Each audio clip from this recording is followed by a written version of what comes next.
Sorry. There we go. I'm back on again. Yeah. Okay. Are you?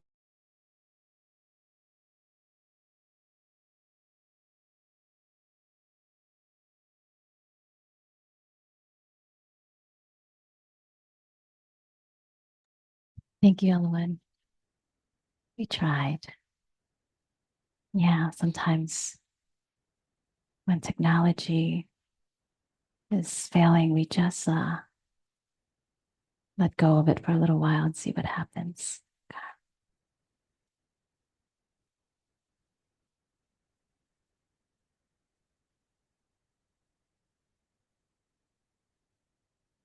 So as we settle into this space, coming back to be with our Sangha, I'd like to first begin by sharing a brief welcome statement and help you to understand what Pacific Northwest meditation is all about. Pacific Northwest meditation is an inclusive meditation community on the unceded lands of the indigenous peoples, including the Confederate tribes of the Grand Ronde, Siletz, and many more. Our vision is to foster a diverse community that supports the practice of all who seek to improve their lives through meditation, service, and study of the Buddhist path of peace, compassion, and wisdom. We aim to cultivate a sense of belonging for new and experienced practitioners from the widest possible range of backgrounds, ages, races, ethnicities, cultures, sexual orientations, gender identities, socioeconomic classes, religions, political views, disabilities, neurodiversities, and beyond. We aspire to be a contribution to the welfare of our community, our society, and the world by offering a space that support folks from all communities, including underrepresented communities. We strive to cultivate a beginner's mind to build a sustainable community that practices deep listening, openness, speaking honestly, and acting with ethical intention. We strive to offer diverse Buddhist teachings in many voices, and we follow a gift economy model. We serve and support the transformation of all sentient beings. So I'd like to now share some guidelines to cultivate a safe and inclusive space. We study together and practice for the benefit of all beings and this living earth. We recognize the suffering caused by biases, prejudices, systems of power, privilege, and oppression based on our identities of race, sex, class, age, ethnicity, religion, national origin, ability, sexual orientation, and gender identity or expression, and the many intersectionalities of these various identities. Here at Pacific Northwest, we aspire to do no harm and to dismantle barriers that cause separation and suffering, recognizing that our liberation is interconnected with the liberation of all. We acknowledge each of you in all the rich complexities of your identities, including dimensions that I may have not mentioned. So I'd like to take a moment now to just again offer you a heartfelt welcome. Welcome. Welcome. Yeah. Welcome, friends on Zoom. Yeah. Hi, Jill and Vicky. Welcome. Mhm. Mhm. And we strive to be a scent-free space for people with sensitivity. So please refrain from wearing scents when you come in person. There's a garden in the back for those with neurodiversities looking for a quiet space. And if there are other ways you can signal for comfort, please feel supported to speak up. And for the safety of our members and to cultivate a space in which all feel free to share racist, homophobic, ableist, trans, or non-binary exclusionary language is condoned in this space. It is our responsibility as a group when we hear something to say something as a call in to help both protect our members and allow growth, communication, learning, and connection. And so at this time now, I'd like to invite you to find a comfortable posture. And by this means a posture that maybe one that you can explore in how the body is today. And letting yourself be really at ease and rested while the mind is awake and alert.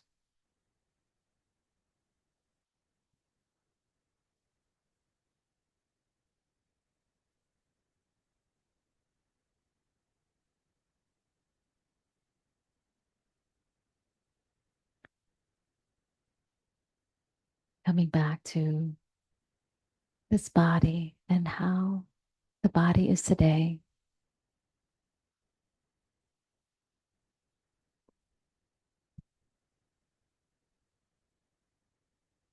And getting in touch with the body, where the body makes contact with the chair or the cushion or the floor.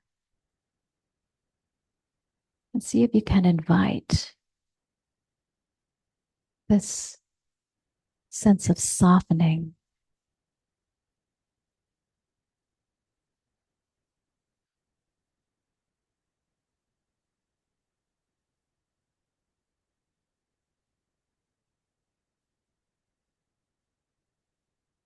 and discovering where there's room to relax and rest, and recognizing sometimes the expectation we hold for ourselves and how we should sit or how we should practice. I invite you to practice in a way that feels supportive for you. And as we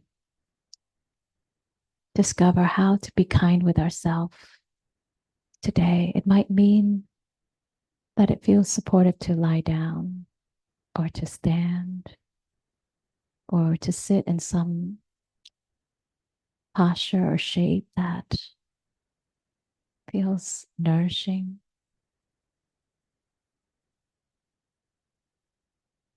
And letting the animal of your body soften.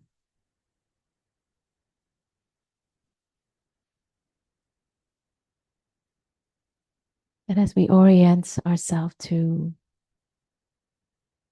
this heartfelt way in which we be with our body,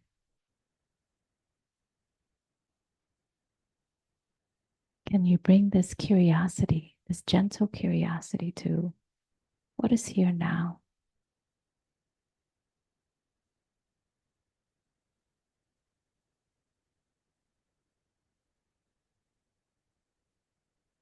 Perhaps inviting in the breath that is nourishing.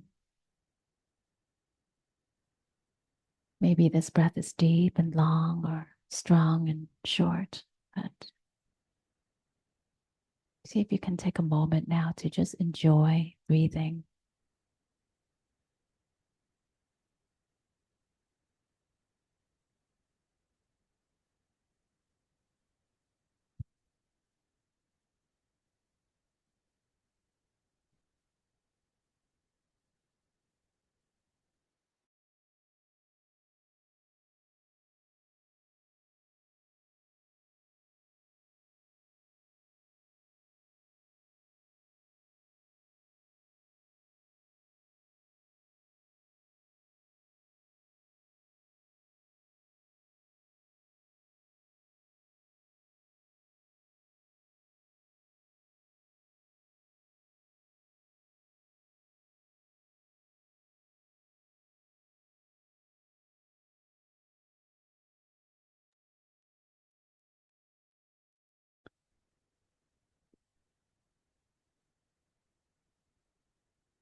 Wherever you are now, I'd like to invite you to bring your awareness to the heart center,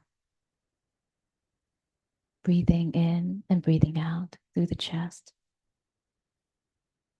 And see if you can touch into the sensations in the chest area.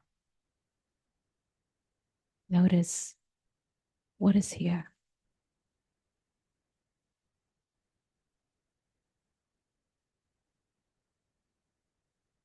What is the quality of the heart? Can you name the sensations that are present? Can you touch into it?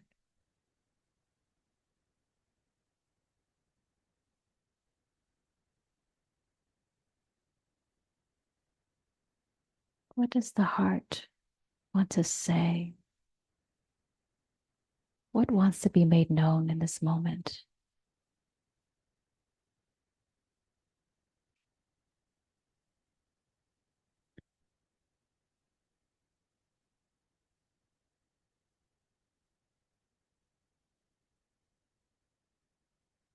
And with this orientation of kindness, of friendliness, and love,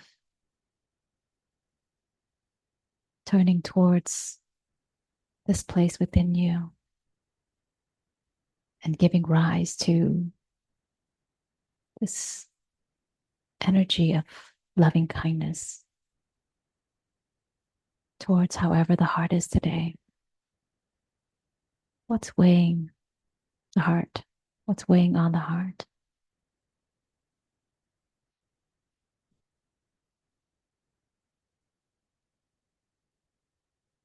And maybe this is through thoughts or just through the energy of loving kindness, or maybe through phrases that we can offer ourselves.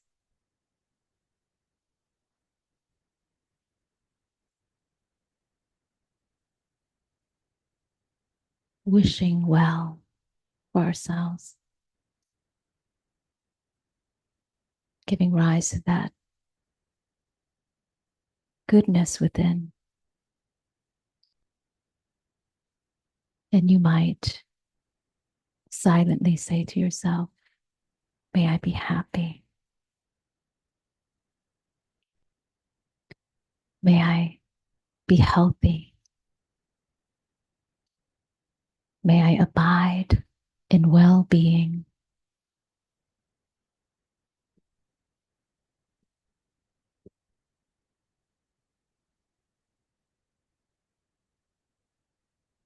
May I be at peace. May I be at ease. See if you can feel the warmth or the energy that is present as these thoughts or words land.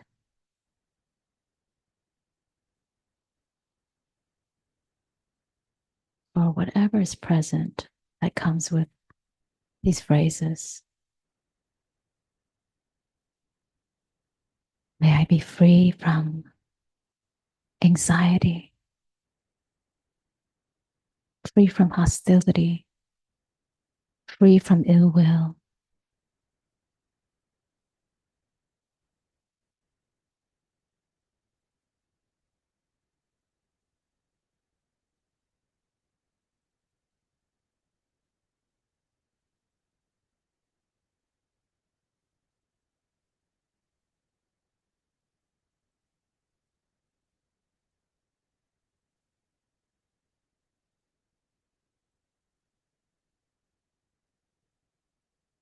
May I be free from suffering, giving ourselves permission to experience well-being,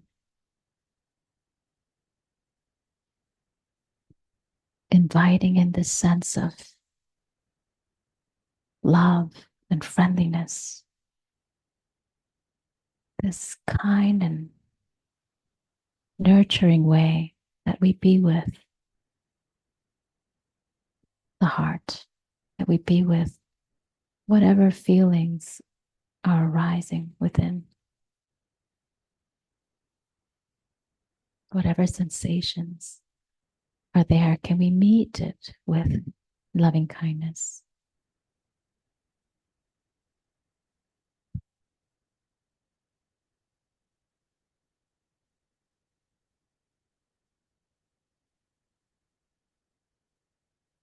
Noticing where there is aliveness within the body, noticing where there might be areas of tension, and begin to move this energy of loving kindness or warmth that's within the heart into all directions within your body, spreading it out all the way to the tips of the fingers, to the tips of the toes, all the way to the crown of the head, as though you're spreading this energy or this light of loving kindness throughout the entire body.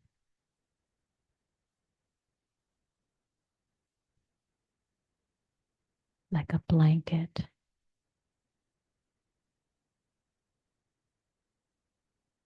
covering and carrying the pain, the tension, the anxiety, the dis-ease. Anywhere where you can feel loving kindness, let that expand. Let it spread into other areas within your body.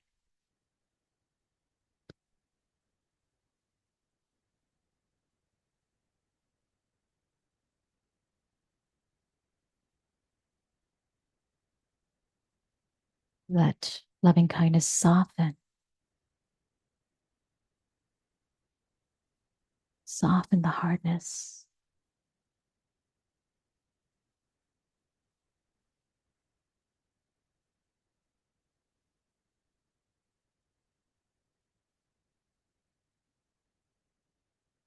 Loosening the grip to let loving kindness in.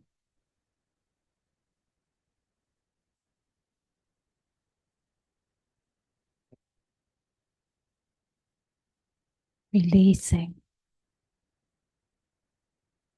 and letting this feeling of goodness be felt, be touched into.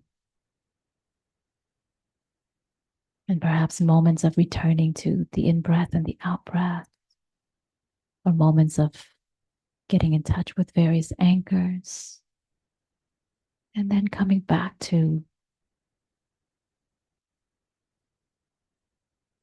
the warmth, the goodness within.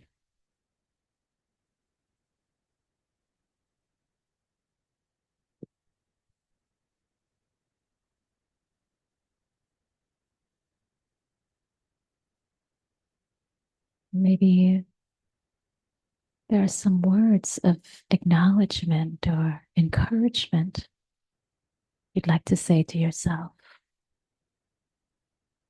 or maybe repeating the phrases of loving kindness. And taking a moment now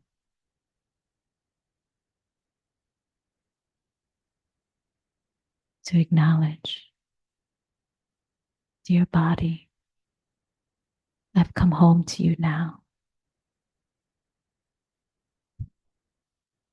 Dear emotions, I'm here for you now.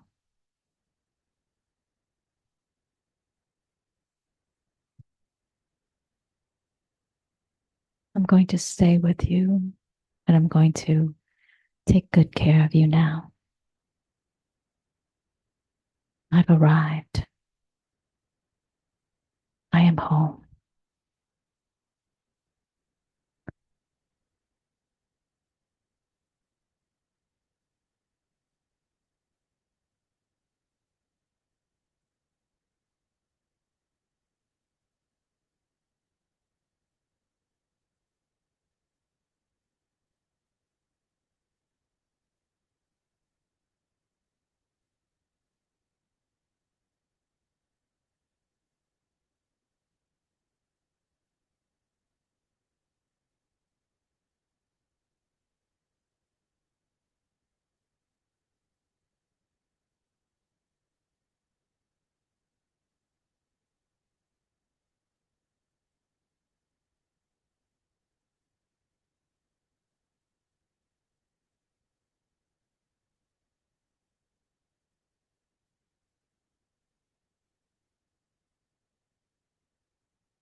And whenever you're ready, I'd like to invite you to now bring to mind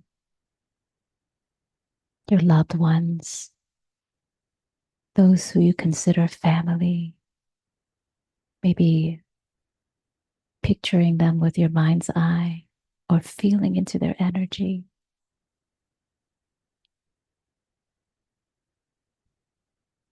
Maybe it's a pet, maybe it's a plant, a sentient being who you feel close to, someone that brings you joy, that makes you happy when you see them and think of them. Maybe it's a teacher or uh, a confidant.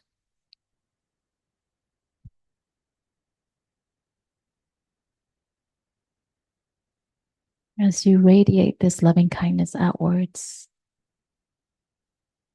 can you extend this friendliness, this warmth towards these individuals?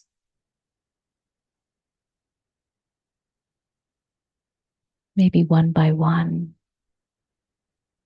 sending them well wishes,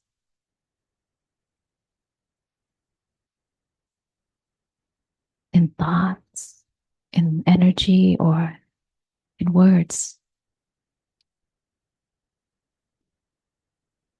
May you be happy. May you be healthy and well. May you be at peace.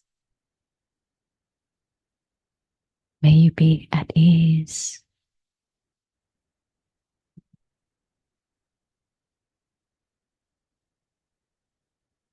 May you be safe and secure. May you be free from danger.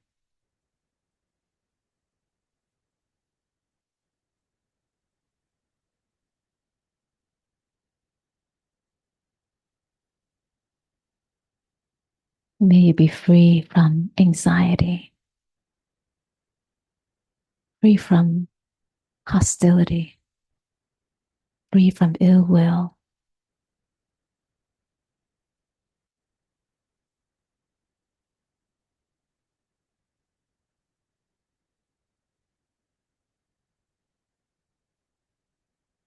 May you be free from suffering.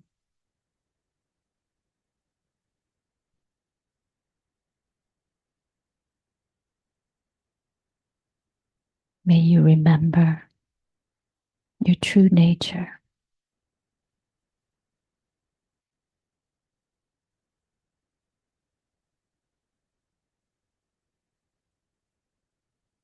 May you awaken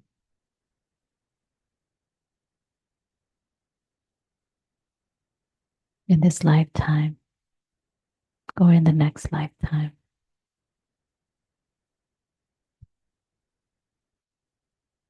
and sending them wishes of well being, of goodwill,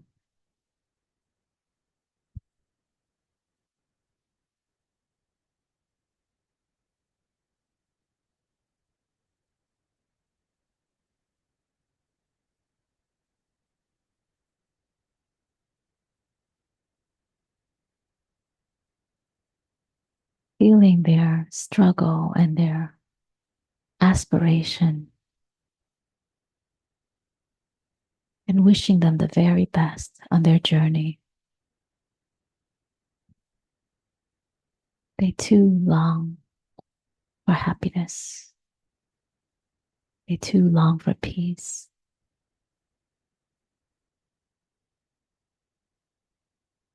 May they be well. May they have success in spiritual progress.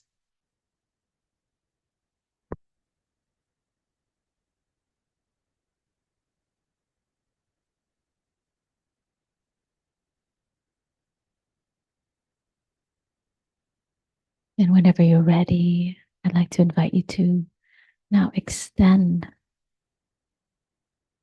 your loving kindness practice to include those in your outer circle, maybe friends or colleagues, members of your community, or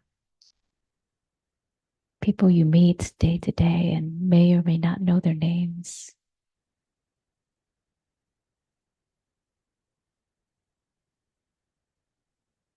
They too long for peace. They too long for happiness. They too long for safety and security.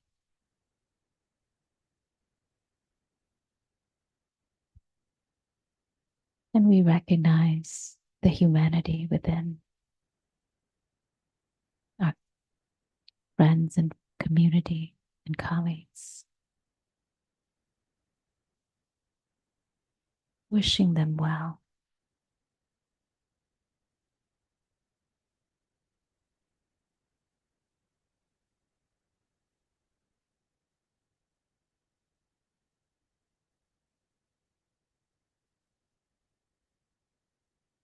May they be happy. May they be healthy and well. May they be at peace. May they be at ease.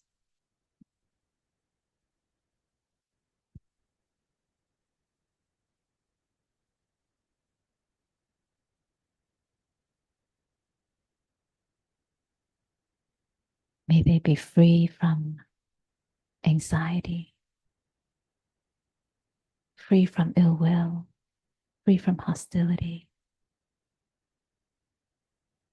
May they experience safety and protection everywhere they go.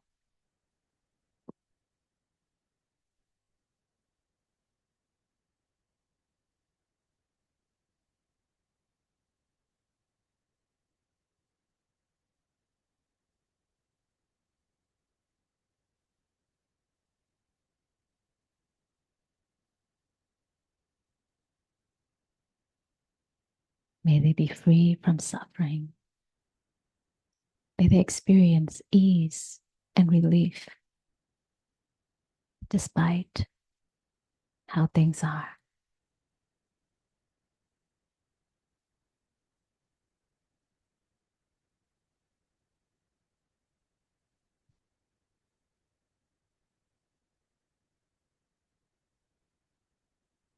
You're noticing what that gives rise to within you as you continue to practice extending well wishes to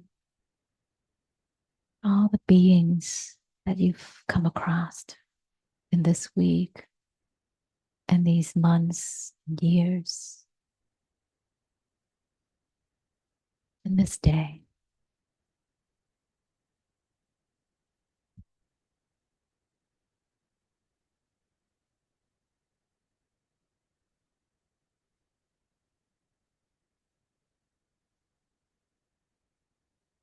And whenever you're ready, if this feels available to you, I'd like to invite you to extend loving kindness, this energy of loving kindness outwards to those you feel neutral about, or maybe indifferent towards, or perhaps those that you experience difficulty with, those you disagree with, or share differences in views, in opinions, in beliefs. Those on the other side.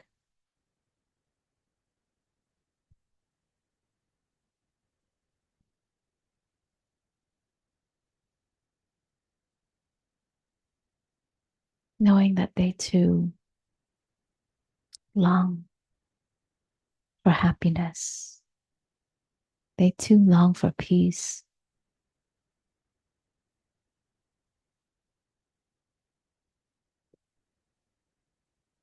They too long for safety and security.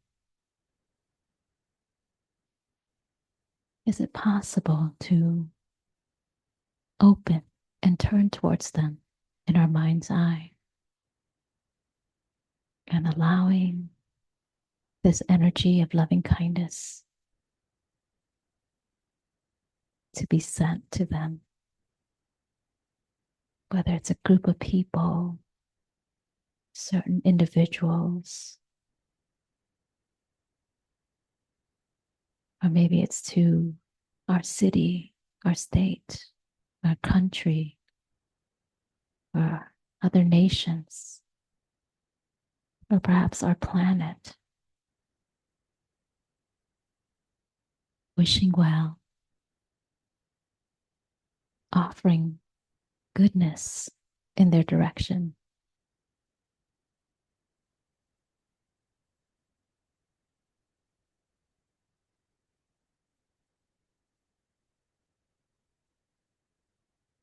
May all beings be happy.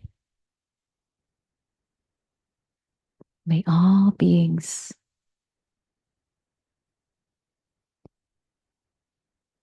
be at peace. May all beings be at ease.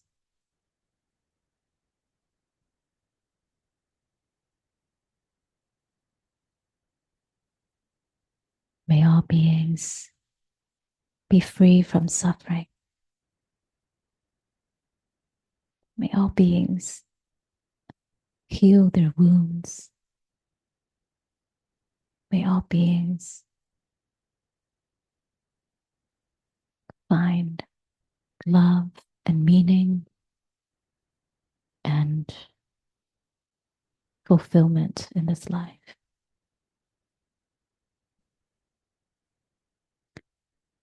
May all beings remember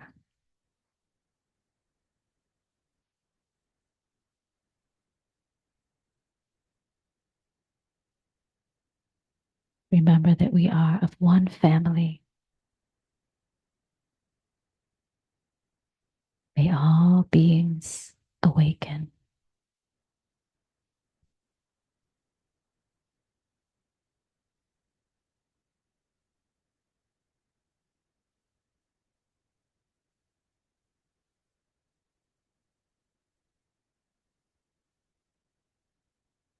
Letting the words, the energy that is currently present land.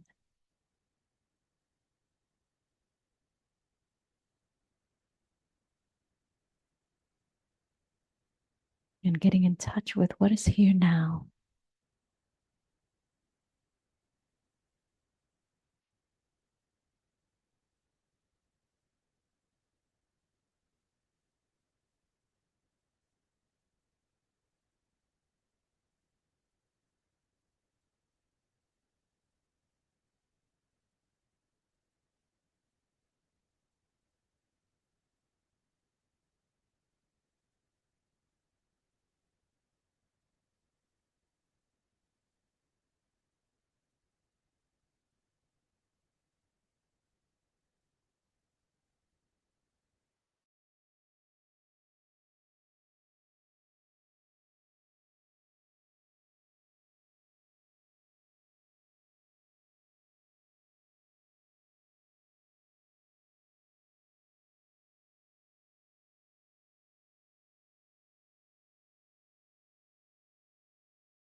I invite you to bring your awareness back to the body, returning back into the space. And whenever you're ready, in your own time, at your own pace, inviting in movement, if that feels supportive, or if you'd like to continue to rest in the shape that you're in, that's welcome too. Really taking this time to savor if there's anything there.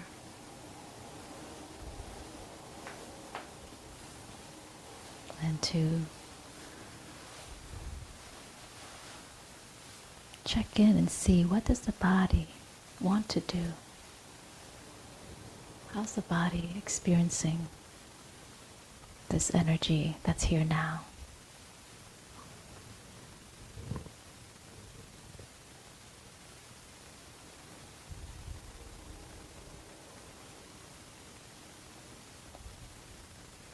And reminding you to take care of yourself in the way that feels nourishing.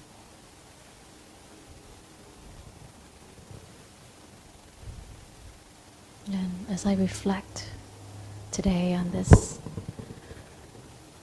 word refuge, I think of, what does the word really mean? What does the word refuge mean? On the news, when we hear the word refuge being used, it's usually about a group of people or individuals fleeing from a certain condition or state, fleeing from a country, from a place they live where they are experiencing oppression or they're experiencing danger. And so this word refuge is to go to a place where we can find safety, where we can find protection and security. And so I wonder, during today's meditation, were you able to touch into the refuge within you?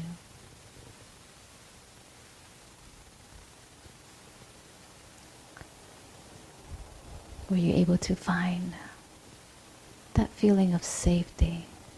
Did you feel stability within? Or is it today maybe a little shaky? That's okay too.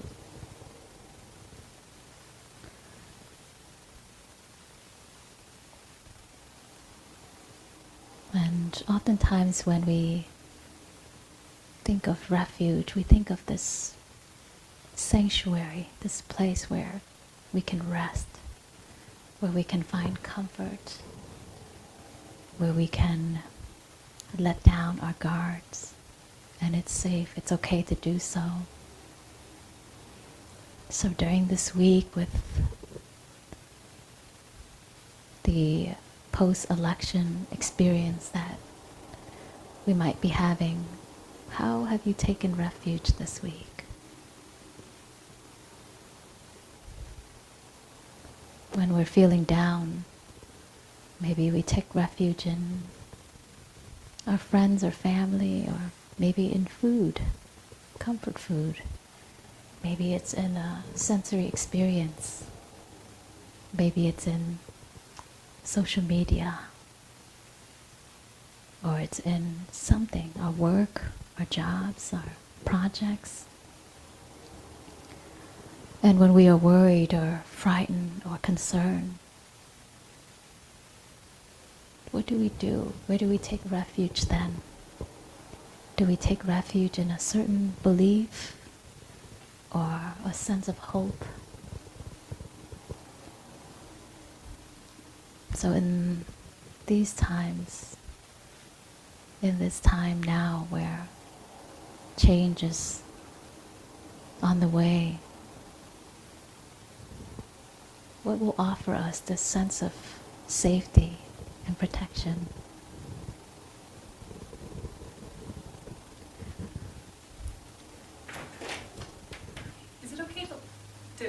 lock up the doors, or okay. So where can we experience this safety, this protection, this sense of security? So I'd like to just take a moment now to invite you to look back at what was that refuge for you this week when those emotions came into being on Tuesday night or on Wednesday. Sometimes looking back at how we navigate those moments can help us see and identify.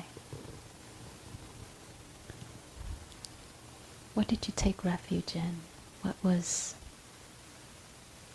What brought you comfort? What brought you to a place where you could feel a sense of stability within yourself?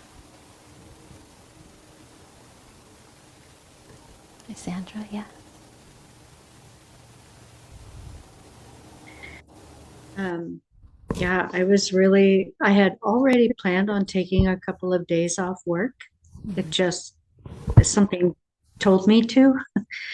And so I was already prepared for doing some self-care.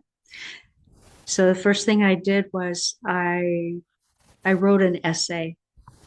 I really needed to explain to whatever what I was feeling, why I was feeling it, and it also brought me back to my Buddhist, the Four Noble Truths and the Eightfold Path, to remind myself, to recenter and what I wanted to, refocus on, so that I was not off my game. And then the second thing is I started decorating for Christmas. I know it's really early, but it's dark.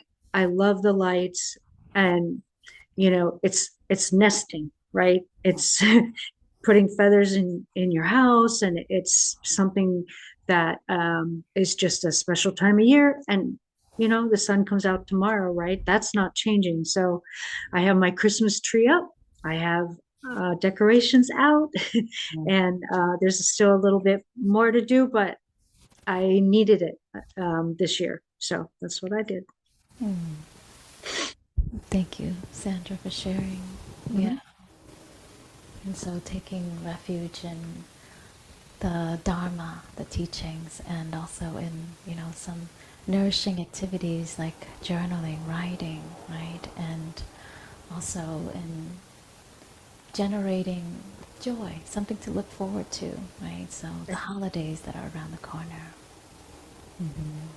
Yeah, I was just speaking to a friend about this, that I saw what the retail's marketing, emails looked like right after the election. It was like right away the next day, gifts for Christmas, and giving us something else to turn our attention to, right, in the midst of the difficult emotions we're navigating.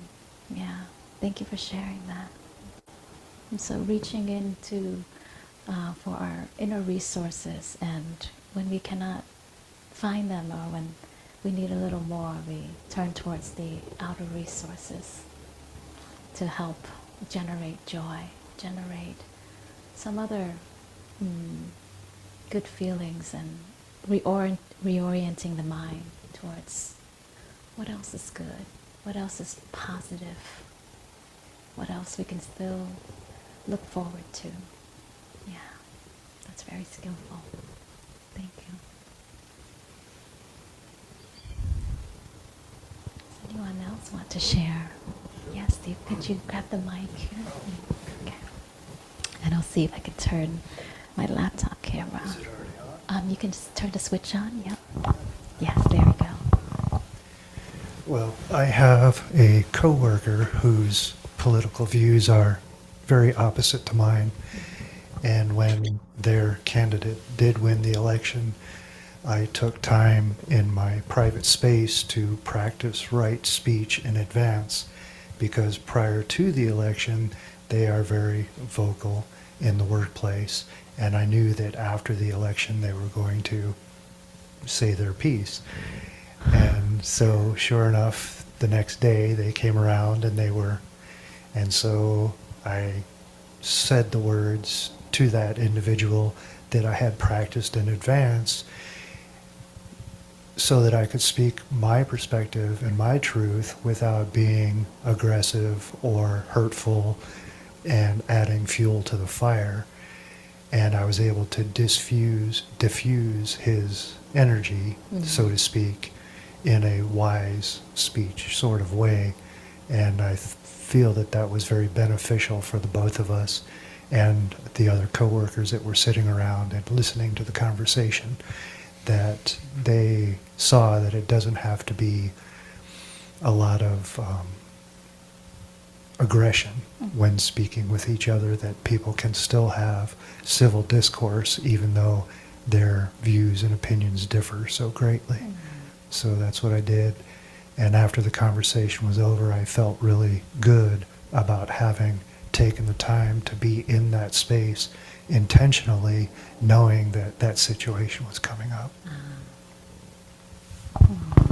You were well prepared for that. Yeah. Thank you for sharing. So, even in facing the adversity, we can turn towards the noble path, the noble eightfold path, and practice, right speech. Practice pausing and being with our, thoughts and emotion and our reactions, and discerning when is the time to speak and when is it to pause and wait. And then, does this moment call for me to center and ground myself?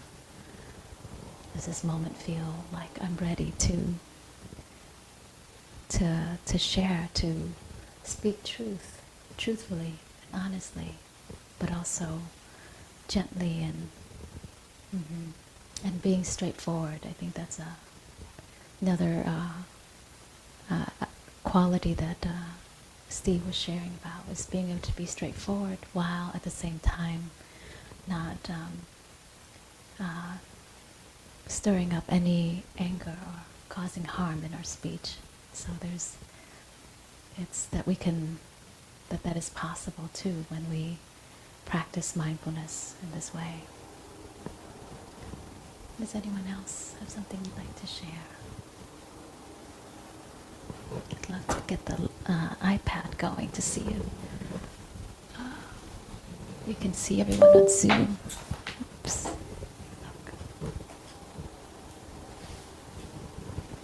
Share. Okay. So, and please share your name before you speak. That way everyone can know who you are. Okay, and I'll turn the camera over. Yeah, thank you. My name's Joe. I also took a day off on Wednesday, which was really helpful. Just took it easy. I did a little nesting myself. And another thing that has happened just without a lot of forethought is just, I don't know if it was the time change, but I'm waking up earlier. And so rather than laying in bed and being like, why can't I go back to sleep, I've taken that opportunity to have an extra hour of meditation in the morning, which has been really helpful. I usually meditate before I go to sleep, but having that extra in the morning has also been really helpful. And I think just slowing down and acknowledging that everybody is processing this, it needs extra sort of care and time, and that people will be irritable and people will be whatever, that this isn't something that you just kind of turn the switch and everything is fine. Just having some grace for that. Thank you, Joe. Yeah, hi, I'm Scott, and this was an interesting week of some wholesome and some unwholesome activities. My wife and I, pre-election, went to Costco and Trader Joe's in preparation for either celebratory or stress eating, depending on which way it happened. And yeah, the first day I was, the 2 days after the election, I was a wreck. And probably the only precept I didn't break was to not should myself. I remember thinking to myself that if Avalokiteshvara can be looking down upon us, hearing the cries of the suffering, and crying herself because she can't save all people, I can be a wreck for a few days. I figure I was okay with that. So I didn't should myself. And then after 2 days of wallowing in sadness, I just kind of decided, okay, 2 days is enough. I'm going to be sad, but I'm also going to be joyful. And it's turned into a very interesting, strong, neutral emotion. So yeah, it was kind of a fascinating week for me. Thank you for sharing, Scott. And what I'm present to in your share is just, the ability, the capacity to honor whatever strong emotions that might be there. Joe had mentioned something that I think is so profoundly important in our practice is to not skim the surface of our experience, right? Like, okay, next. So we bypass our emotions, we bypass what's really there for us. And so that time, that pause, however long it might be, whether it is giving ourselves a full day to rest, to be fully in touch with it, or maybe dedicating time later on, setting an appointment for us to really be with those emotions, is a way that helps us to digest the experience fully and come to that place of fully accepting what is here. Right? So this is a practice of being mindful of the difficulties, the adversity, and then also knowing how to take care of ourselves, knowing how to nourish ourselves. And then to allow ourselves that time, as Scott mentioned, where, I'm going to give myself this time to feel my feelings, to feel the sadness, to feel the despair. And then at some point, when I'm ready, I'm going to, now move into generating joy, right? So that's the effort it takes to also look for what is right, what is also good, what's also possible here amidst this feeling, this emotion of sadness, that I can also touch into something else that's also good. For me, it was on Tuesday night at 9:30 p.m. I had this really, this burning sensation in my chest, as if I was having acid reflux, but it was there for 2 days. And I was like, oh, interesting. You're having a bodily response to this. And at that point, it was as if my body knew what was going to happen. And I find that to be something I've come to know very well, that my body will have the reaction to what is to come before my mind could actually receive it or accept it. And so I felt this burning sensation in my throat, in my chest. And as I move through the next few days, just continuing to acknowledge His presence. I know you're there, and I'm here for you. I'm aware of your existence in me. And at times touching into it, feeling the sadness. And then at times turning towards what else is good, what miracle is still present today. That joy and pain can exist at the same time.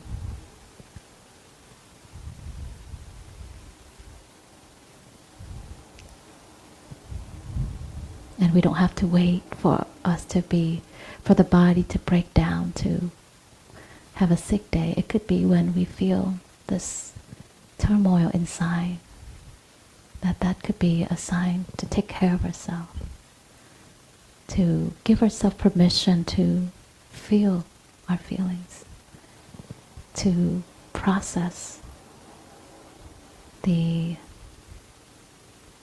resistance that we're experiencing internally. And I think that is what we've cultivated in how to meet what is here now. And it's a skill that we have to be with this time. Is anyone else interested in sharing? Just want to make space for any other shares.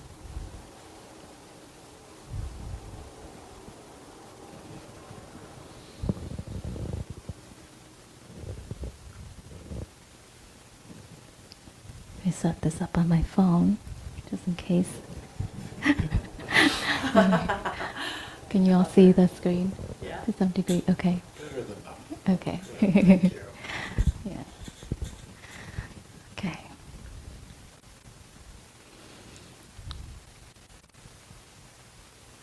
So going back to this topic of refuge, the Buddha says that none of the things that we sometimes reach for, can, like food or sense experiences, can be true refuges for us. They can provide temporary relief, but they don't give us the comfort and security that's based on reality. And many of you touch into this was, coming home to the body and getting in touch with the Dharma within, and just as we are all here, taking refuge in community, we get in touch with the wholeness of what's also here.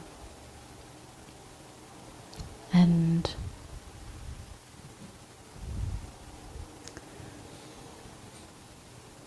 when we take refuge in the Buddha, we're not just taking refuge in the Buddha, the historical Buddha, the one who shows us the way, the one who has awakened to how things really are.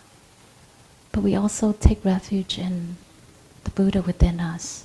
So the Buddha nature, the qualities within us that makes it possible for us to speak kindly to that coworker who has a difference in view, right? The Buddha nature in us that helps us to know to be gentle and kind to ourselves and give ourselves that day off. Or the Buddha nature in us that lets us be with and nurture the human emotions that we're having, the rawness of the experience, so that wisdom and that compassion in us is what you've all had shared. You've taken refuge in the wisdom and compassion within you.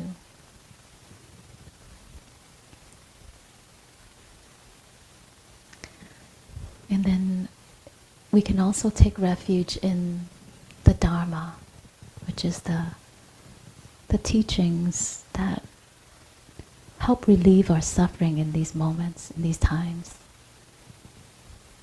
So it could be, what did the Buddha say about this that I'm experiencing right now? It could be, how does the Dharma reveal itself here and now? How is impermanence present in this moment? Where am I resisting change? What is it that I'm attached to that has me suffer around this? Even attachment to peace, attachment to things being right or good can also cause us suffering.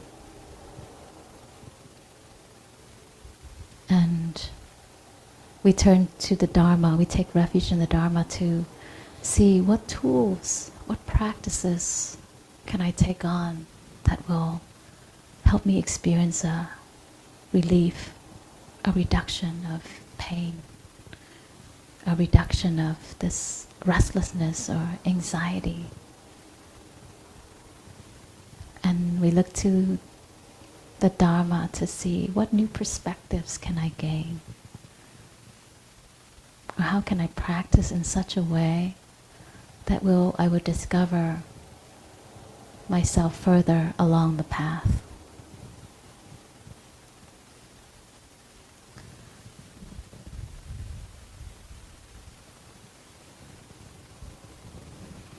And taking refuge in the Sangha is to first find our like-minded friends, those who also believe in resisting violence, resisting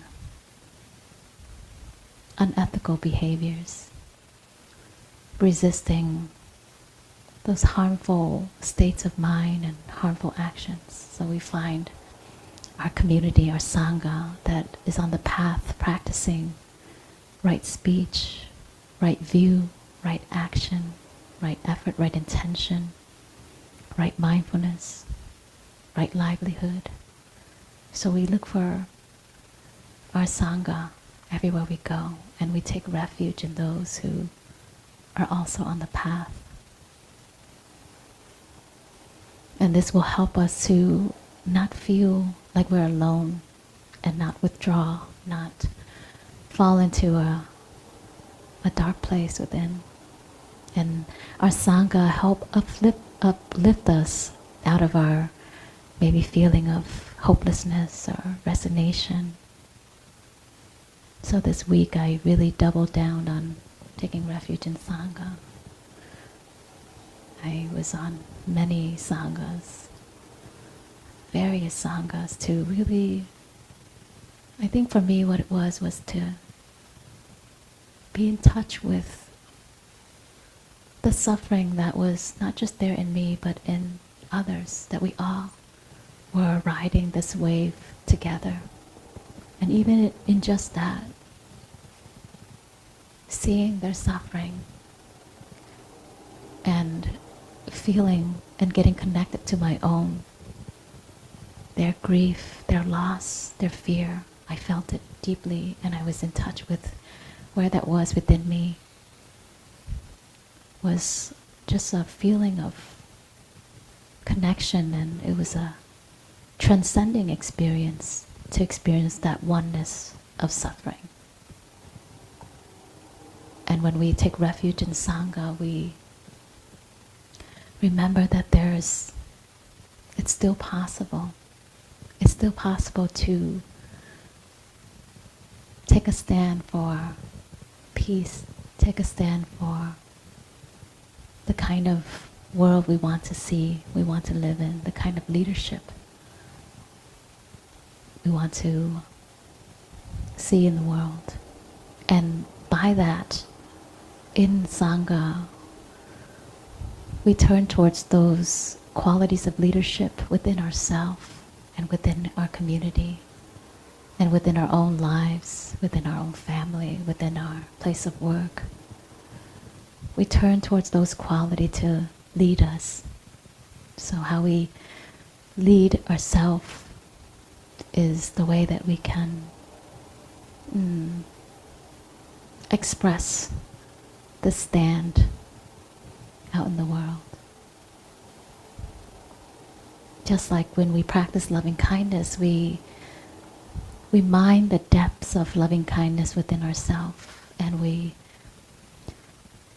grow our capacity for loving kindness within.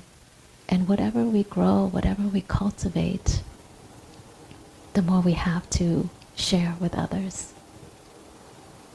And so, in a community, in Sangha, taking refuge in Sangha, we realize that, oh, there's still goodness in the world.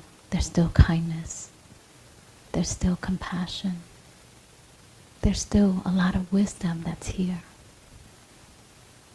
We touch into the collective insight that's also here, that reminds us to come back home. Hi, Margaret. I see your hand up. Would you like to share? Yes? Thank you, Trina. Yeah, you know, just listening to everyone, listening to what you have to say, um, um, has helped me to realize that I'm still a little bit in shock. You know, I'm still a little bit in shock, and you know, I was thinking this, you know, listening to everyone helped me to realize, how do I take care of myself as this unfolds, as you know, as I move along in this life. And I think that some journal writing, I think Sandra mentioned it earlier, could be um, a good companion in a sense, you know, in opening to what is before me. And so I'm just very appreciative of what you've said and what everyone has said so far. So I guess I'll just leave it at that. Yeah. Thank you.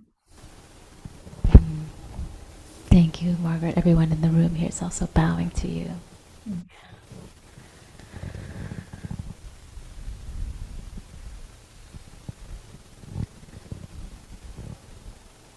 Yeah, and our Sangha helps us remember to how to practice. Our Sangha helps us. We role model to each other the Buddha nature that we've come in touch with. So one of us can, you know, recall right speech, and one of us recalls, you know, right action, right effort. And in that way, we invite the qualities of wisdom and compassion back into our presence. And we remember, to get back on the path. Wherever we might have made a little turn or detour, we find our way back onto the path, and we support each other in that way. And it's very easy, you know, our tendency when we experience, you know, the outcome of the election this week. I think a lot of people can probably relate to this. There's feelings of fear, you know, in some circles. I hear, you know, friends catastrophizing, and the feeling of like as if there's a real threat that's coming. And when we are activated in that way, our nervous system is already, you know, triggered in that way.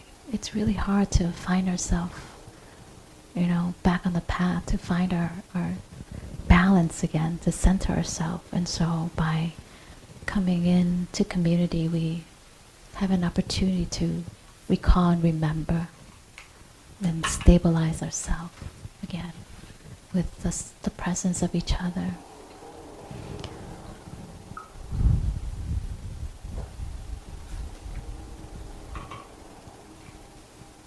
And this true refuge, as we have come to know it, is a spiritual refuge. It's a place that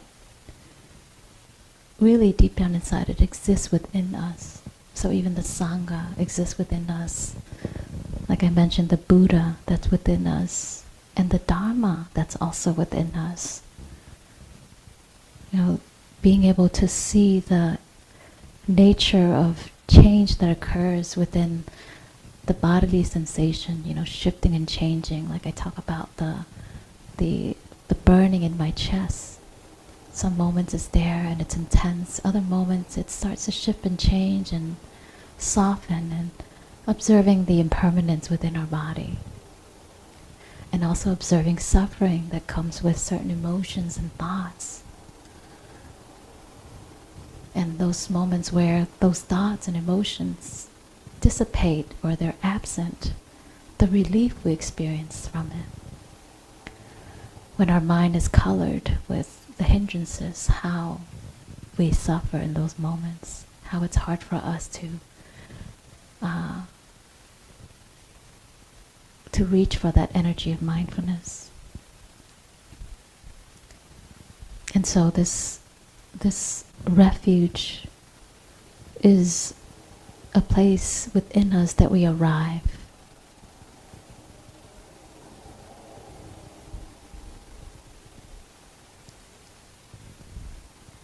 And I reflect on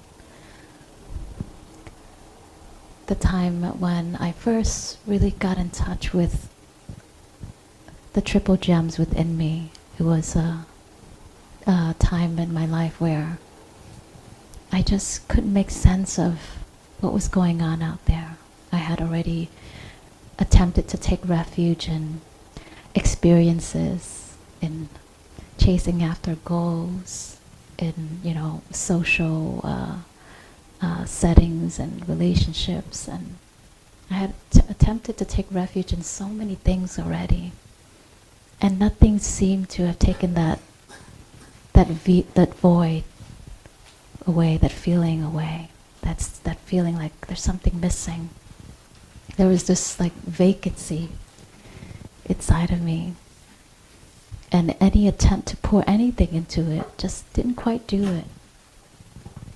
So whether it was another nice restaurant or another short trip somewhere, or another goal that was met at the business, it just didn't quite do it. And so at this time now, I recall I was in between two business ventures. And I had this time to really pause, to be with myself, to be with my feelings, my thoughts, and my emotions.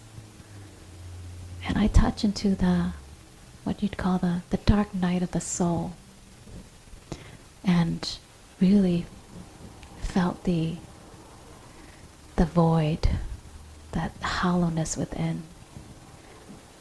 And in that moment, in those days, in those nights, I reach in to see what did I do in the past that brought me some sense of peace. And Ajahn Sona, in a talk I was listening to recently, he's a Theravada monk in BC. He says, when we practice these wholesome qualities, these states of mind, it's almost like we fake it until it becomes real. So he says it's like learning how to play a musical piece on the piano. First you just play the notes, but you start to kind of really get into it, even if you don't feel like it. And then all of a sudden you start to really feel it. And I think of it today when I was on the way getting ready. I was thinking about how when we teach our children to share, at the beginning, they don't want to share their toy or their food. And we're like, you have to share your food. And they, reluctantly share their food or share their toy. And so they have to fake that they, yeah, I'm being nice, right? So they have to fake it initially. So over time, the more we practice, like the more that child practice sharing, eventually that quality of generosity becomes natural to them.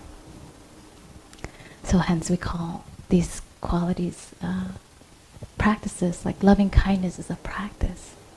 Right? We practice, so first it takes some effort. Okay, fine, I'll be nice to that person, or I'll refrain from saying the things I really want to say. and then it becomes more natural, and we can touch into those qualities more easily within us. It becomes accessible and available. And so I remember in this time, I couldn't find that place within me, that goodness within me. And things didn't seem to make sense, how the world was, how people were, the way I was being misunderstood. And so I reach in and I recall the years when I was in my early teen years. I went to the temple with my mom in the morning, over the weekend, on Saturdays and Sundays to chant the sutra at the Vietnamese Buddhist temple. And oh, these sessions were long, 2 hours of chanting and prostration. Scott, you know them, right? Yeah, you're familiar. And it was like I didn't like going, but I went, and I wanted to be with my mom rather than stay home and wake up and have to see my dad. So I went. I went, and eventually it grew on me, and I didn't really know that it became something familiar and comforting. To chant words that I didn't understand in another, Vietnamese, but it was like a Sino-Vietnamese, and then some parts of it was, the common Vietnamese language. And in these times when we'd come out of the 2 hours of chanting, I would experience this calmness, the stillness, and the mind was gladdened. And so while I was, here and now in my young adult life, I recall this time. And so I said, I'm going to start chanting every night. And inside of these chants, there's always the opening and the ending, especially at the end. There's always taking refuge in the triple gems. So I take refuge, and this is me translating it into English with Thich Nhat Hanh's translation. I take refuge in the Buddha, the one who shows me the way in this life. I take refuge in the Dharma, the way of understanding and love. I take refuge in the Sangha, the community that lives in harmony. And while I was just going through the motion of this, working to stabilize and calm myself. This was before I journeyed into meditation.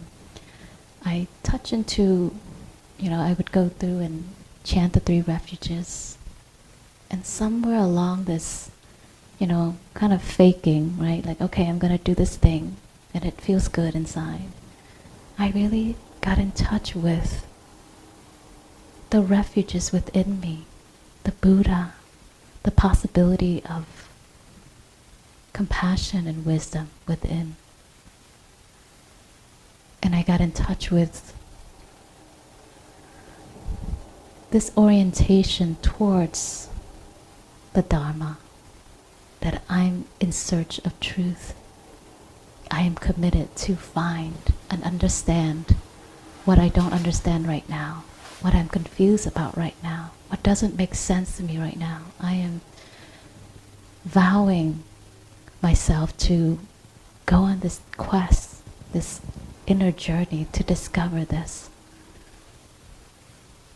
And then taking refuge in the Sangha meant that I got in touch with all those before me who have taught me how to be kind, who have taught me some of the Buddhist teachings, my parents, and some of the adults that I grew up around at the Vietnamese Buddhist temple, and the monks that would all come and visit, and all the Dharma talks I heard. So I took refuge in their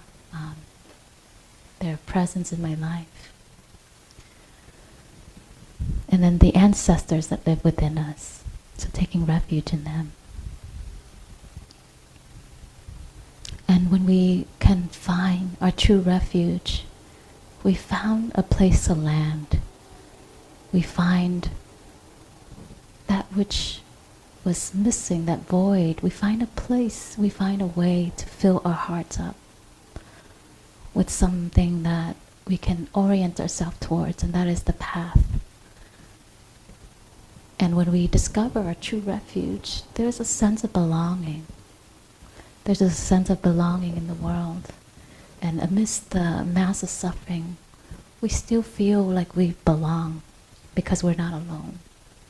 We don't view ourselves as separate from everyone and everything, and that somehow my suffering, no one understands, no one gets me. I'm alone in this. I have to make it on my own. But when we touch into that true refuge, all of a sudden there's like a weight that lifts off our shoulder, and there's almost like I feel like it's a cloak, like a monk's robe or a cloak that is always there, taking care of me. I feel this sense of protection.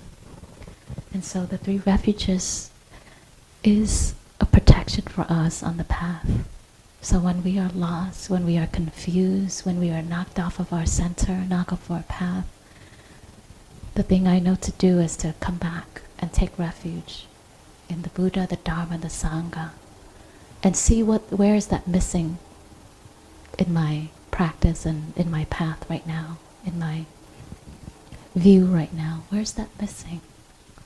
Have I been taking refuge in the Buddha, or the Buddha nature within me, or the possibility of awakening? Have I become resigned that awakening can happen for human beings or for myself? So sometimes it is to correct our view.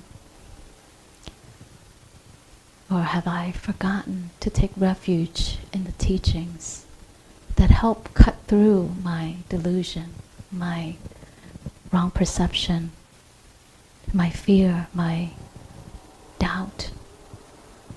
How far am I from remembering the teachings?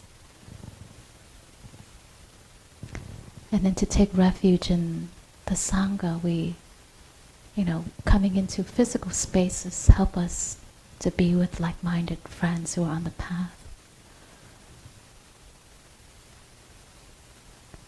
And also to take refuge in the Sangha within us, that we are made up of so many people that help us, carry us, that has brought us to here. Whether they helped and supported us, or whether they harmed and caused us suffering that propelled us into this direction, they are a part of our Sangha too, as far as there was something that pushed us forward, that had us question how things have been, that led us to our path.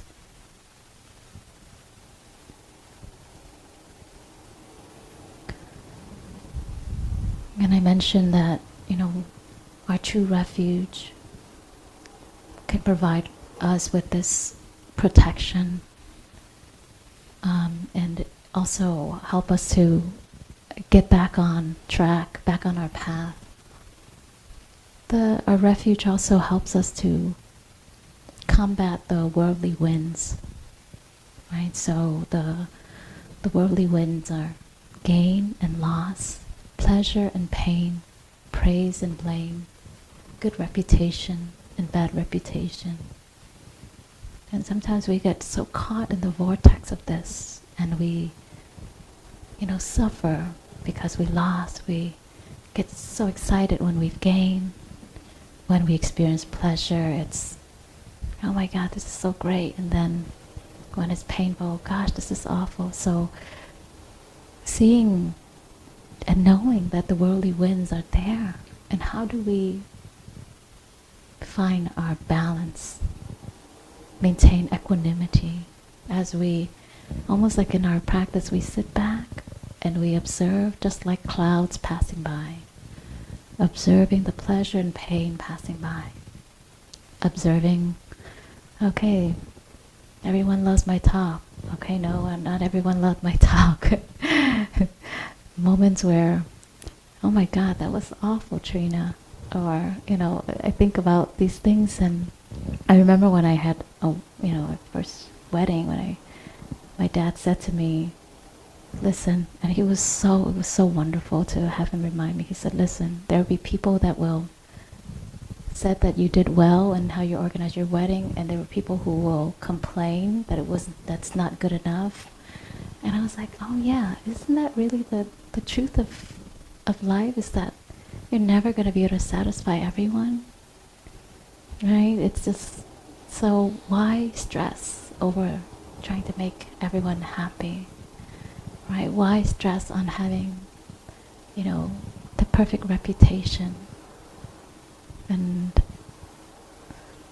so sometimes when we get caught in the worldly winds, returning back to taking refuge in the triple gem can help us to come out of this, to step out of that tornado, that vortex, and be able to see it objectively. Owning a business is one of the great, one of the best Dharma teaching I've had in this life, was seeing, oh my God, it's doing great, and then a year later, oh my God, what am I gonna do? And it was just this constant up and down, and here we go again, and oh my gosh, we could celebrate, and then, okay, this is gonna be a tough season. And also our true refuge can help us to see if we fall into the negative mind states, can help us discern and name whatever mind states are present, and to know how it feels like in our body. Anxiety feels like this, doubt feels like this, anger feels like this. And then to also know of the wholesome mental formations that are there. And some of these wholesome mental formations are that of trust and faith, mindfulness, loving kindness, tranquility,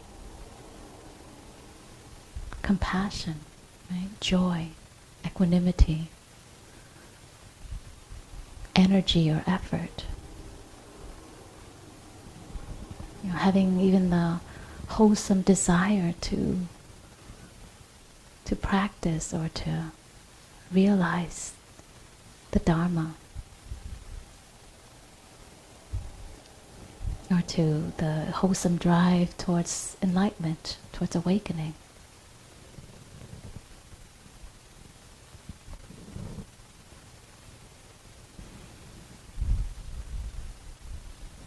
So I often say to friends when they're struggling, when they're facing challenges, have you taken refuge in the Sangha lately? Have you taken refuge in the Dharma lately? When was the last time you've taken refuge in the Buddha? The Buddha within you? The Buddha within others? And perhaps that could be a way for us to find ourselves back on the path and experience the protection that is based on reality, and its sense of safety that while external conditions might be as they are, that there is something we can reach for that doesn't have to fix or change how things are now, even though we still work towards improving it and taking a stand against violence, against delusion, against harm. But inside of us is this place, this sacred place that we can go to, and we find this sense of security, the sense of safety, no matter how things are outside. So I want to just pause there and see if anyone has something you'd like to share, any questions, any reflections. Yes, Margaret. Yeah, you also, in your words, you helped me remember that the Brahma Viharas, all four of them really, loving kindness, compassion, sympathetic joy, and equanimity, they are always available to us. And that is something lovely that is so helpful. When you remember that, when you think of that, they are always available to us. And yeah, yeah, it's just it can easily be I guess I'll simply say the defilements can sometimes um, uh, i- they can be present, and you forget that doesn't have to be so. Yeah. Yeah. Yeah. Thank you, Margaret. Yeah. It doesn't have to be so. And we have the Brahmaviharas that are these boundless qualities. It's like a resource that doesn't dry out. Right? It doesn't we can never run out of this resource, of the qualities of loving kindness, compassion, joy, and equanimity.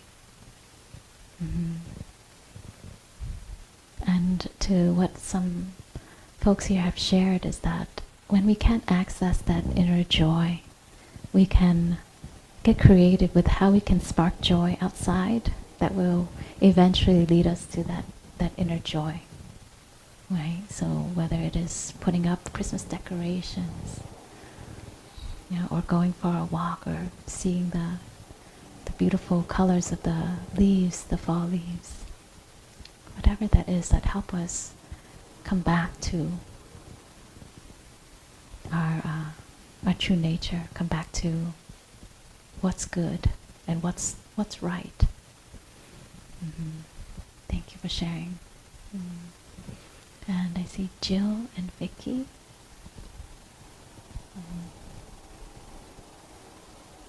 Hi, I'm Trina. Just wanted to say that I have definitely turned to the refuges of food and sleeping and um, food and sleeping and I just oh and social media. And I was just thinking about it, thinking of them as refuges and then thinking of the three jewels as refuges. And I was thinking, well, I certainly am more inclined to turn to sensory than I am to the three gems.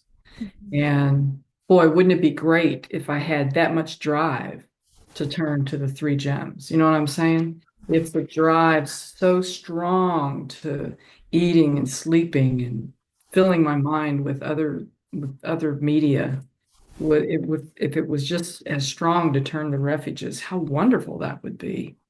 And I was thinking, what is the difference? And to me, just sitting here today, it feels like the difference is a big difference is when I turn to, of course, when I turn to sensory, then experience, then I end up, the suffering compounds itself. I end up with in much more suffering. And when I turn to the three gems, the suffering lifts. I mean, but that still is not enough to make me automatically go toward that. It's a desire. I want to, but then I thought, but what is really different? It seems like when I turn to sensory things, I'm shutting down. And when I turn to the three gems, it feels like I open up somehow. And I don't know if you would call it spirit or whatever, but I really, gosh, I wish that I had that much drive to turn to the three gems. Um, I really only busted through it today. Let's see, the thing was on Tuesday. And so, today, and of course we're here, and that's one reason we're doing it. But anyway, those are some of my thoughts. Thank you. And is it Jill or Vicky? I'm Jill. This is Vicky, Jill. my Vicky. wife. Okay, hi, great to see you both. Thank you, Jill, for sharing so vulnerably and honestly about, what it's been like for you. And just by a show of hands, how many of you here this week turned to food or, social media? Yeah, there's hands here. And honestly, let me see if I can flip the camera and leave your hands up for a moment, if you don't mind. Oh, I just want to share. Okay, so there's like, right? Okay, yep. And hands in the audience too. Yeah, on Zoom. Yes. So, Jill, you're not alone. We are guilty as charged. Bad Buddhist. And I think what's there is that, we've been habituated, through all of our life, much of our life, to turn towards this, and we've learned this. We've learned these behavior, and it's, it's a habit, just like anything, and it's a practice. So it's also a practice to not pick up and carry on our whatever habits we want to let go of, right? So that too is a practice, and the practice of choosing something, else. And I just think it's wow, it's so wonderful that you said you were able to you saw that when you turn towards the sensory experience, it intensify, right? The emotion, the difficult feelings that were there, and then when you turn towards the three jewel, it lifted, it softened, it dissipated, and that's a wonderful already space that you're in to be aware. Oh, when I do this, this is the result. When I do this, this is the result. And this is the great thing about the Buddhist practices is that it's an experiment. We experiment, try and see for yourself, right? So there's never this, don't do this, do this. There's just try it, feel it in your body, see what changes, see what, intensify or what dissipate. Yeah. So thank you for sharing that. That was really beautiful. Thank you for your vulnerability. Mm. Mm. And James, I see James has his hand raised. Yeah, I know. Like it's going to make me not feel good, but I tend to turn to watching streaming video. What is it? What And kind of videos? yeah, just video like Video. on Okay. Amazon Prime or Oh, something, okay. and Yeah. and just streaming, TV, some of those shows or something. And I know it's not gonna really make me feel good, but it's just something to take my mind away. And I really like when you were, I think it was during the meditation, I was also thinking about the Brahma Viharas. And I also, one thing that helps me kind of, I guess, kick them in, I like, reading or listening to Thich Nhat Hanh. And he said, smile, just smile. And so when sometimes during the day, I'll just smile and it kind of brings those up. I feel, I feel a lot more joyful and loving kindness.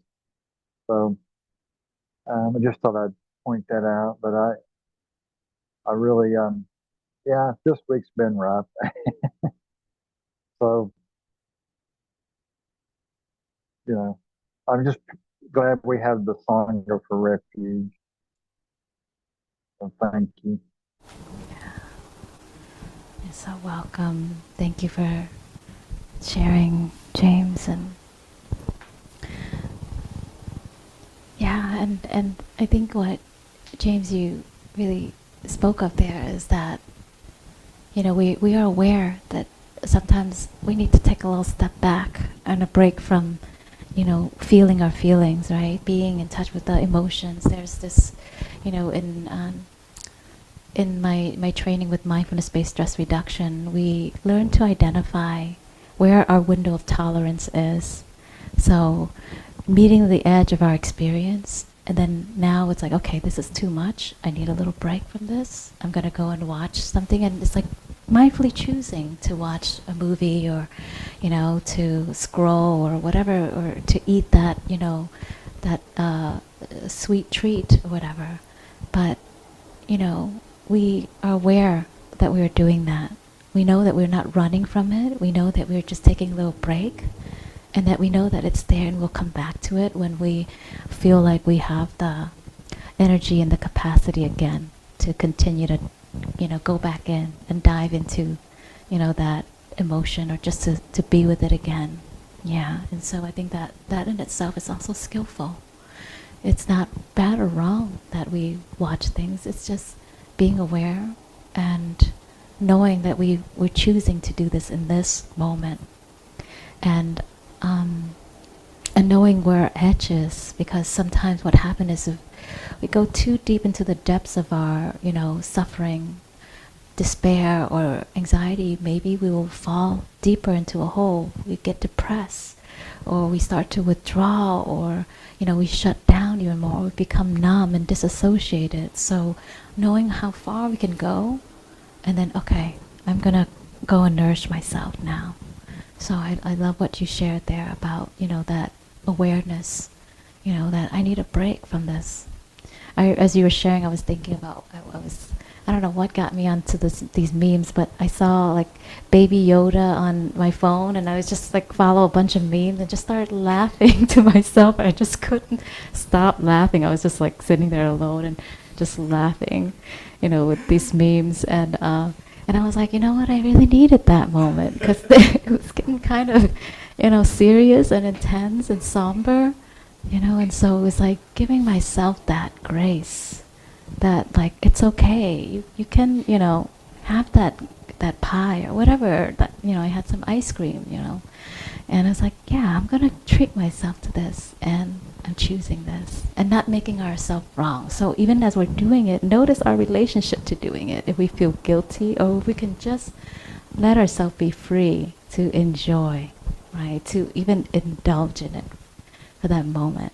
To let ourselves be human. So I love what you said there. And then, when James, you talked about like that smile, it reminded me of the quote from Thich Nhat Hanh. Sometimes your joy is the source of your smile, but sometimes your smile can be the source of your joy.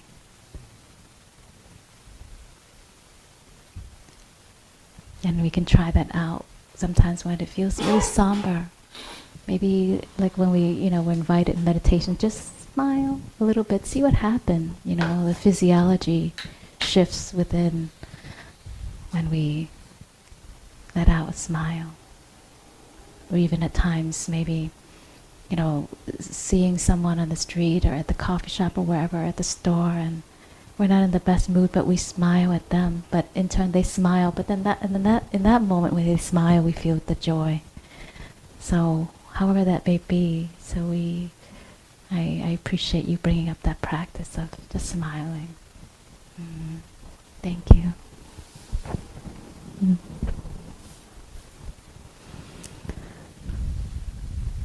Anyone else with anything you'd like to share?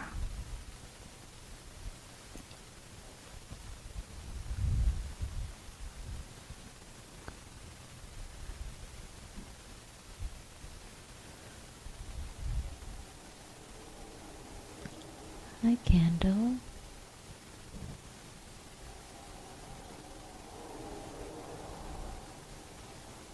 I'll just thank you very much for such a beautiful talk. Thank you. It means a lot coming from you. It was a wonderful talk. Thank you Even so while I much. was doing things with Jai, we listened, and Oh. it's really nice to spend this time with my friends, even though I'm far away in California. So thank you for that, and it's good to see everybody. Good to see you. I might be able to find, while you're wrapping up, the links for Donna that I could post in the chat. Would you like me to do that? If you can, I have it here too. I have it in my Okay, on handy my for the screen right now. chat. Yes, And absolutely. great. Thank you very, very Yeah. much. And great to see everyone. Yeah, thank you, Who's, everyone. who's there? Are there 4 people there? There are, yes, 4 of us Oh, here. Elowen. So Yay, everybody but Elowen! Stevie. Yay, Elowen! Good job! So I'd like to end with a metta sutta, and this would be the chant on loving kindness. And this chant invites us into what does it look like to be one that embodies loving kindness. You know, when I first encountered this chant, maybe this was like 15, 18 years ago, I heard it for the very first time on Dharma Seed. I've never heard it before, and the words just was so powerful. And I said, oh, this is what it looks like to be this kind of human being. And so, you know, as I mentioned earlier, that part about, you know, faking it until it becomes natural, right? So I started to see, a person who's like this, who speaks like this, who responds like this. You know, so the loving kindness chant really brings that to life, where we get in touch with what those qualities are, how they look like, and then how does a person orient themselves to embody loving kindness. And as I practiced this through the years, I saw where I was like, oh, okay, I get it now. It used to be like, it used to take so much effort in this one area, and now, oh, it's coming so easily to feel, for example, easily satisfied. That was like, for me, it was like, oh, I can easily be pleased by things. Oh, this is the shift that I'm experiencing. So whatever that might be for you, as you hear this chant, I invite you to really, you know, carry this with you and try it on. Or if you have experienced these qualities that is the embodiment of loving kindness, really smile at your accomplishment, at the parts of you that it feels natural, that it's just become who you are, right? And so I will share this on the screen for everyone here. There's actually a folder in there. Let's see if we can. Ellen, can you poke into one of those folders to see if the chant on loving kindness is there? I see, yeah. It's nicely sorted by Candle. So thank you, Candle, for sorting that. And I'll put this on the screen for those of you on Zoom. Okay. Yeah. It says, yep, chant right here. There we go. I think this is. Let's see. I think it might be in another one. If it's not in this, these are. I think it's not. labeled. What was that? I think it's labeled. Labeled? Okay, so And I think it's in my package of it's stuff. in the other packet from Candle In then. the purple thing. In the purple thing. Oh, yep, we're right on it. There we go. Yep, I have it right here. If we can.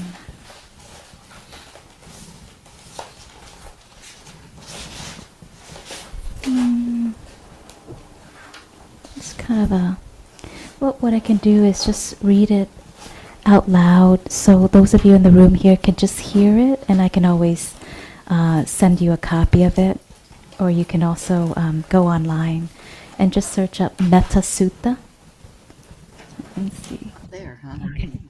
Yeah, and I'll share it on the screen for everyone here. Okay, share. And there we go. Okay. Okay, thank you for looking. Yeah, and maybe if you have it on your phone, you could also search it on your phone as well. Can everyone see the screen okay? Yes? Okay. Thank you, Margaret.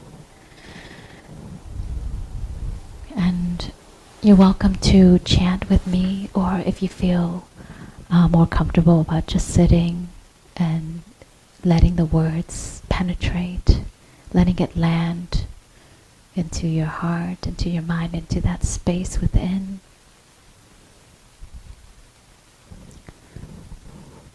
Now let us chant the Buddha's words on loving kindness.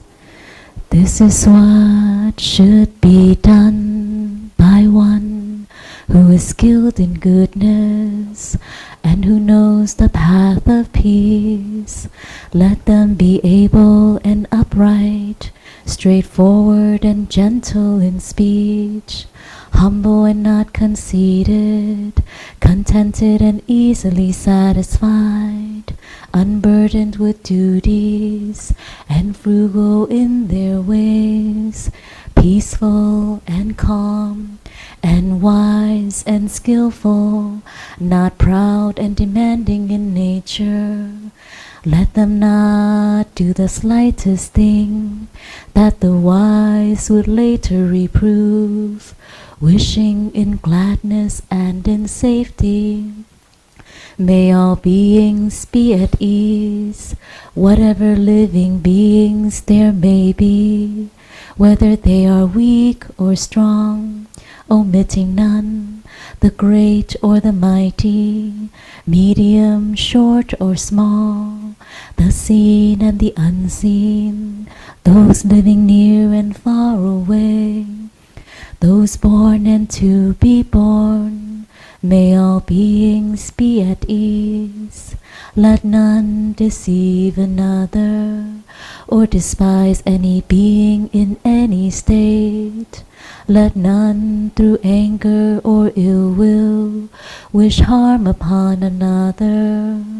Even as a mother protects with her life her child, her only child, so with a boundless heart should one cherish all living beings, radiating kindness over the entire world, spreading upwards to the skies and downwards to the depths, outwards and unbounded, freed from hatred and ill will, whether standing or walking, seated or lying down, free from drowsiness.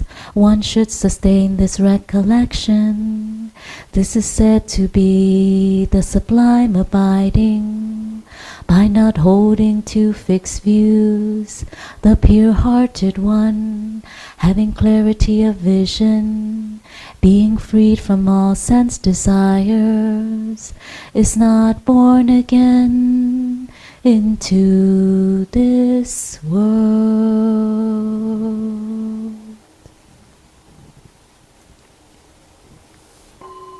Sadhu, sadhu, sadhu.